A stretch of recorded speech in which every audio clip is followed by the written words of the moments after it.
আসসালামু আলাইকুম। আজ ছুটির দিন শুক্রবার, তাই একটু গাছের যত্ন নিচ্ছি। এটা হচ্ছে আমার অ্যালোভেরা গাছ। আর অ্যালোভেরা গাছগুলোতে অনেক বেশি চারা গজিয়ে গিয়েছে। এত বেশি চারা হয়েছে যে একদম আমার এই টবটা ভরেই গিয়েছে।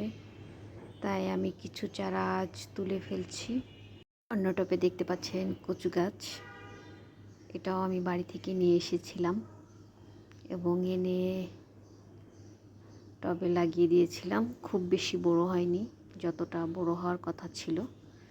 যাই হোক, আমি আমার গাছগুলোকে তুলে ফেলছি, ছোট ছোট চারাগুলো তুলে ফেলছি। আর গাছের গোড়াগুলোকেও একটু পরিষ্কার করে দেব। গাছের গোড়ায় কিন্তু অনেক মরা পাতা আছে, এগুলোকে আমি পরিষ্কার করে দিচ্ছি।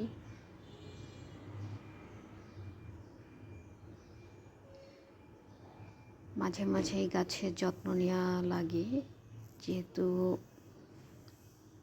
সব সময় নিতে পারি না, তাই মাঝে মাঝে একটু বাড়তি যত্ন নিই। তবে আমি রেগুলার পানি দেই। আর অ্যালোভেরা গাছে তো খুব বেশি পানি দেওয়া লাগে না, সামান্য পানি দিলেই হয়ে যায়। চারা অনেক চারা হয়েছে, কারো লাগলে বলতে পারেন, অবশ্যই গিফট করা হবে। তবে টুঙ্গিতে এসে তারপর নিতে হবে। এই তো মোটামুটি আমি পরিষ্কার করেই ফেলেছি। আমার অনেক গাছগুলো উঠেও গিয়েছে, আমি এগুলোকে আবার একটু সুন্দর করে লাগিয়ে নেব। এটা হচ্ছে ফাইনাল লুক। তাহলে আজ এ পর্যন্ত। আল্লাহ হাফেজ।